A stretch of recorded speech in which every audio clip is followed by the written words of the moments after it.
Still here? Go home before you start smelling like old people. My husband and I were at our son's housewarming celebration. He had become the president of his company. As we were there, our daughter-in-law emerged from upstairs, speaking to us with a tone of arrogance, hurling insults our way. Our son stood up. It looked like he was about to intervene to stop his wife's verbal abuse. But beside me, my husband muttered under his breath, "Should we just bring this house down?" His words caught the daughter-in-law off guard. She let out a mismatched, "Huh?" Little did she know, it wasn't just the house that might come crumbling down. It was her life, too, though she couldn't possibly imagine it at the time. I am Martha, about to turn 64. Married to Damien, we've lived a happy life in this home. Blessed with 2 sons, Chaz, our eldest, and Dennis, our second. They've grown up to have families of their own, each leading respectable lives. All my husband and I want is to spend the rest of our lives in happiness. However, there's one thing that's been worrying us. It was about Chaz's wife, Ela. Since our first meeting, I never got a good impression of her. At 24, Chaz's wife came to introduce herself for marriage. She greeted us at the entrance, but her face lacked any smile. Ela, right?" I asked for confirmation, having never been properly introduced. Her reaction was anger. "What, does Chaz have other women or something?" she snapped. Both Chaz and I were taken aback. "What are you talking about? Of course not."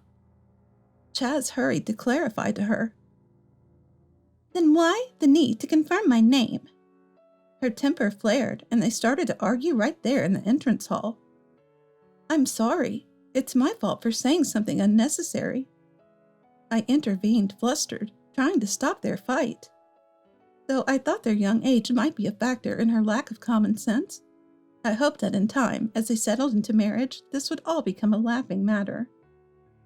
Eventually, introductions were made, and the family meeting went on. Chaz's in-laws are really pleasant people. They run a small electronics store, and they seem to get along well. Perhaps because they're so fond of Chaz, our first meeting was a bit of a situation, but I choose to see it positively. It just shows how loved Chaz is. After the wedding, Chaz and his wife started living in an apartment close to our house. A few years later, it was Dennis's turn to get married. Dennis and his wife were expecting a baby when they tied the knot. Dennis was a college student at the time, and Celia, his 20-year-old wife, had started working at her family's home after graduating from high school. Honestly, I was at a loss. My husband and I were anxious about what kind of person would come into the family, but at the first greeting, Dennis's wife brought a gift and introduced herself politely at the entrance. I was taken aback. I had thought that Chaz's young wife was just immature, but Dennis's even younger wife was so well-mannered. Though I had my reservations about how their marriage came about, she turned out to be a very lovely and kind person. She visited our home many times before the wedding. Even heavily pregnant, she offered to help out. Of course, we wouldn't let her do any work, but I remember being touched by the gesture. Dennis's wife's family owned a small construction company. Dennis, still in college, dropped out to work there. Then a beautiful baby girl was born to Dennis and his wife. When the child was half a year old, they decided to have a wedding ceremony, though it was a bit late.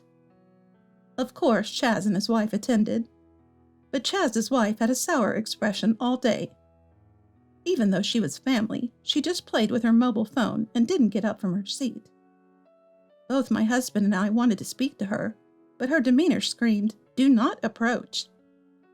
The wedding ended without a hitch, but the trouble came afterward.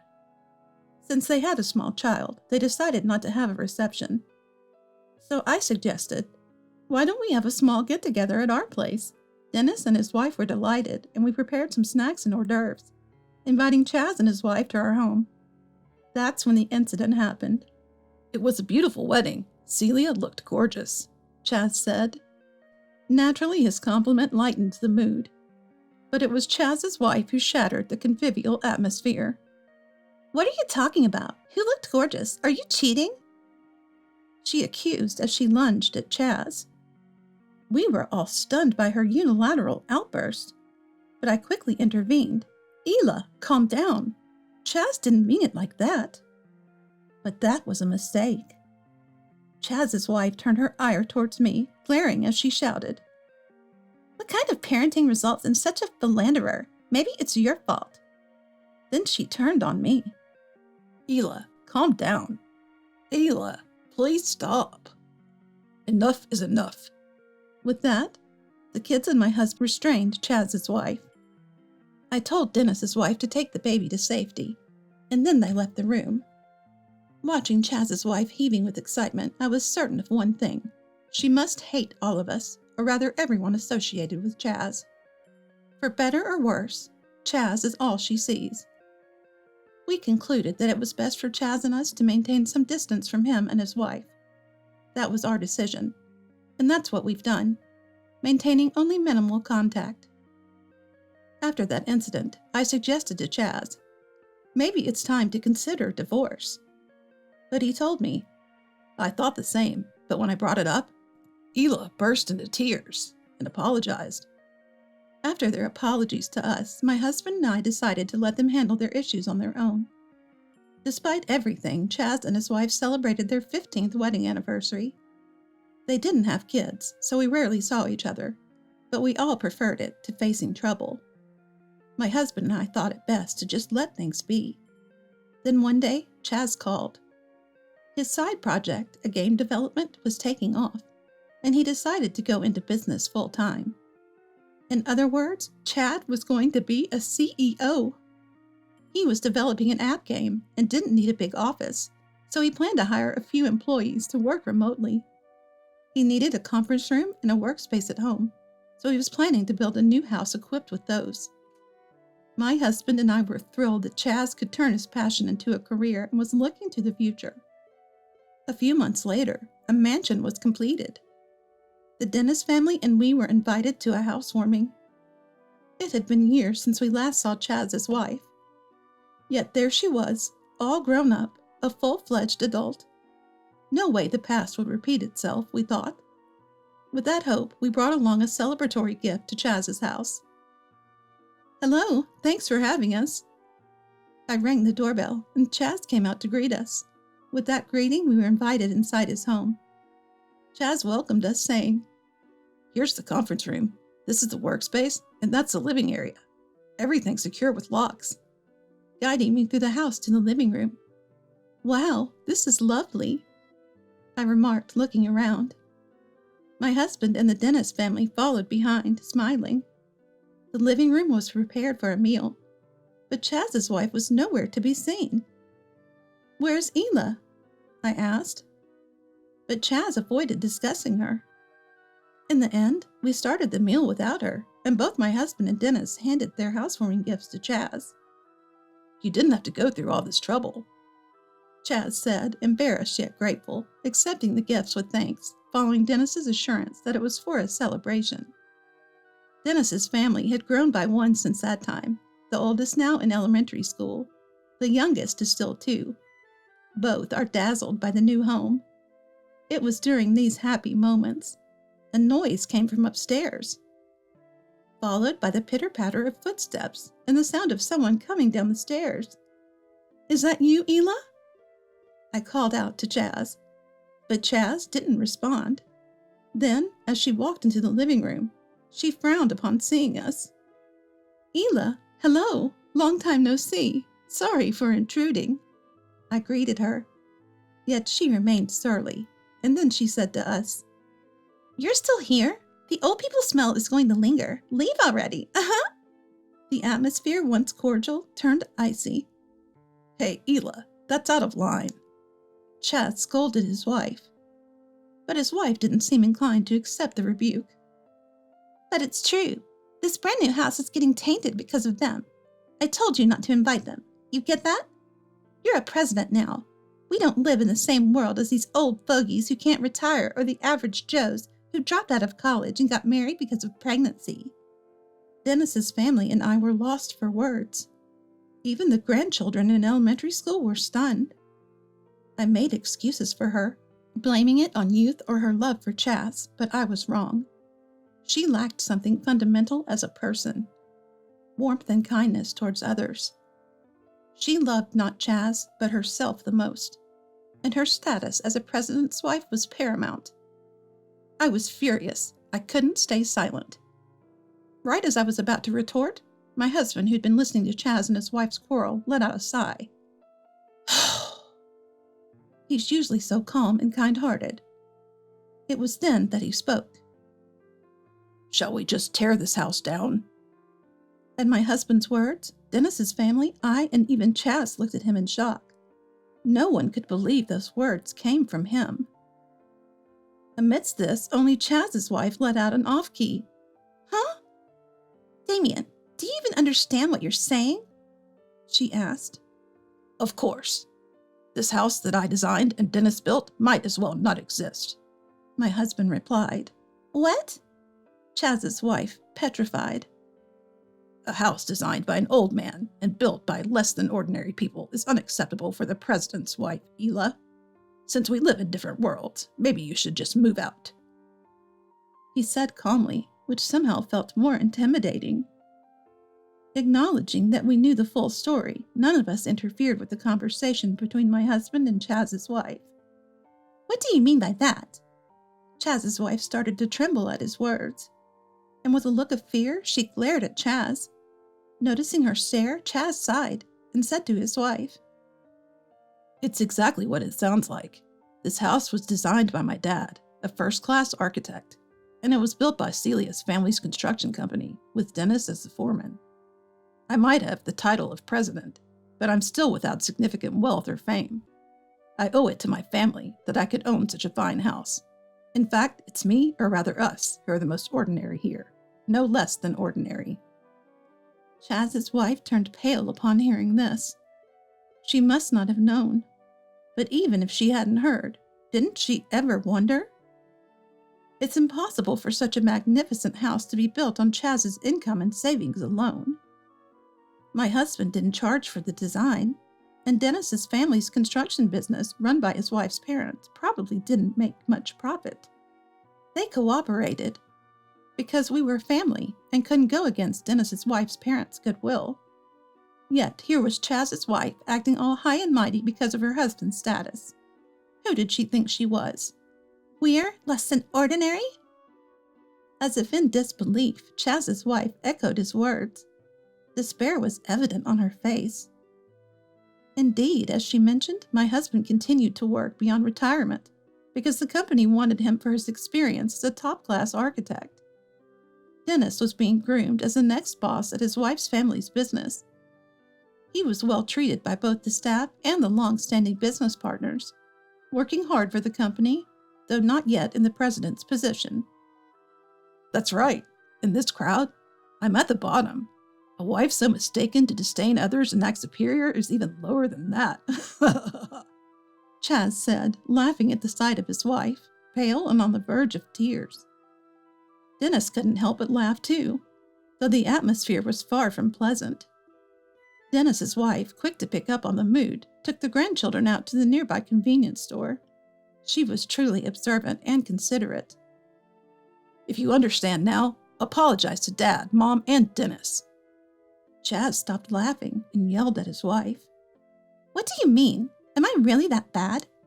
You always take their side. A husband should naturally stand by his wife." But Chaz's wife, unable to accept the situation, was defiant. "You're right about that, but if the wife is wrong, it's also a husband's role to point it out, right? You are wrong. If you have a complaint, you're welcome to stop being my wife right now." Seeing Chaz genuinely display his anger must have been a wake-up call. Chaz's wife, picking up on the cue, dramatically changed her tune and knelt down as if on cue. "I didn't know. It's because you never told me." She was playing the tragic heroine. And intoxicated with her own act, she turned to my husband and me and uttered a deep apology. "I truly apologize for the disrespectful things I said." We watched Chaz's wife without a hint of sympathy, our faces unimpressed. Her overly dramatic apology didn't resonate at all, and it was too late for sorries. I was never going to accept the kind of insecure apologies I'd heard before. Watching Chaz's wife's demeanor, Chaz turned to us and asked, "Dad, Mom, what do you think? Am I being too harsh? Is something wrong?" My husband looked at me as well. He probably realized I too had something to say to her. I let her have it. I just couldn't forgive her earlier comment. "No, you're right, Chaz. If a wife insults her family, it's a husband's role to call her out on it," I said. "I will reflect and change my attitude going forward." Chaz's wife continued her poor acting. I couldn't help but feel astounded. "No, Ela, it's not the first time you've been rude to us, is it? Didn't Chaz tell you each time? No, he must have cautioned you after each word you said." "That's—" At my words, Chaz's wife clenched her lips, turning pale. I continued. "I don't want anyone in our house who mocks my husband and son. It's better for us both to cut ties now." "Martha!" Her voice was a desperate plea. Married for 15 years, it was the first time she called me Martha. "We live in different worlds." I threw her own words back at her. At that, Chaz's wife slumped to the ground, curling up as if her soul had left her body, frozen in place. She must be regretting her actions a bit now. Being told we live in different worlds seems to have hit Chaz's wife hard. It's ironic that she felt so damaged by her own words. I thought this, but Dennis said, "Mom, that was really cool." It seemed like a well-deserved boomerang had hit Chaz's wife. Eventually, Chaz decided to divorce her. She had seemed so in love with Chaz. I thought it would be difficult, but she signed the divorce papers easily, after just a few days of arguing. When Chaz suggested, "If you want to stay with me, Ela, work and pay your share for this house we got cheaply," she became furious. Apparently, when they married, Chaz had mentioned he wanted his wife to be a homemaker. Misunderstanding that being a homemaker meant living an easy life, Chaz's wife became anxious that she might lose her position someday. Instead of supporting Chaz and growing as a wife, she began to restrain him. Moreover, she avoided having children, claiming it would be too much trouble. It was clear that Chaz's wife loved herself more than Chaz. Her arrogance grew, alongside Chaz's success as a CEO, and this time her high and mighty attitude led to her downfall. "I'm sorry. I'll do anything. Please forgive me." In the end, Chaz's wife cried and begged. But when Chaz responded, "Okay, Ela, work and pay your fair share for this house, despite getting it cheap. Isn't that what sincerity is?" she turned red with rage and lashed out. "Work? That's not what you promised when we married. This is fraud." Chaz seemed completely exasperated by what he heard. He had realized for a few years that his wife was clinging not to him, but to the lifestyle that allowed her to live without working. He had subtly suggested that she get a job or find a hobby to get out of the house. But then she accused him of having an affair. In recent years, even talking to a woman at work would bring complaints, and this control was starting to affect his job. Mentioning family would sour her mood, and naturally their conversations had dwindled.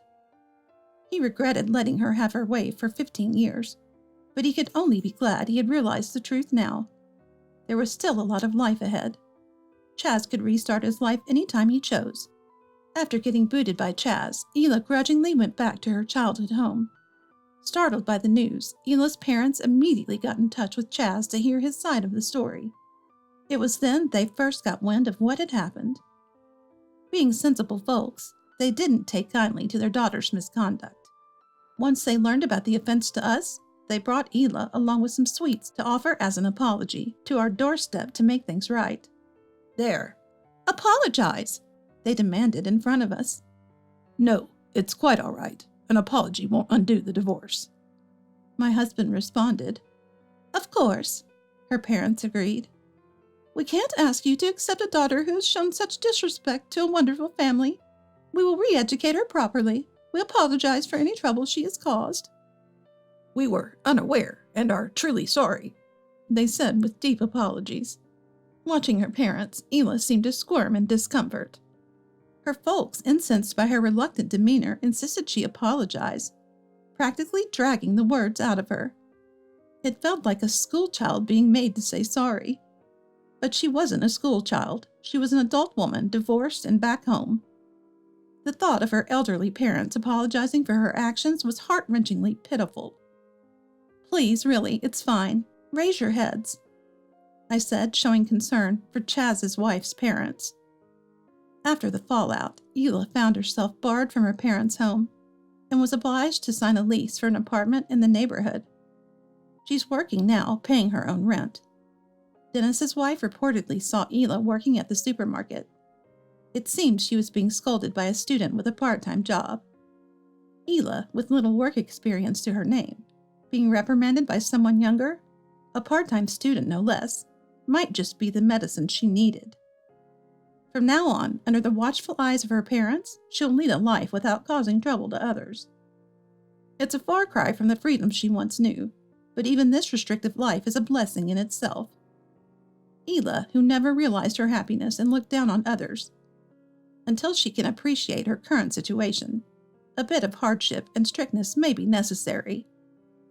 Since then, my husband and I live a peaceful life in our later years with no worries. Although Chaz being alone is somewhat concerning, the Dennis family is close by. They are brothers who respect each other.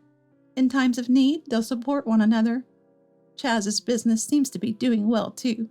He's gradually increasing his staff and continues to grow. Chaz, doing what he loves, appears more vibrant than before. Without having to be considerate of anyone, we keep in touch with our children, and now they even take us on a trip once a year. What a luxurious daily life we lead, for which I am endlessly grateful. Recognizing the small joys of everyday life makes us feel that life itself is filled with happiness. Both my husband and I are living days we'll look back on as a happy life when it's time to depart.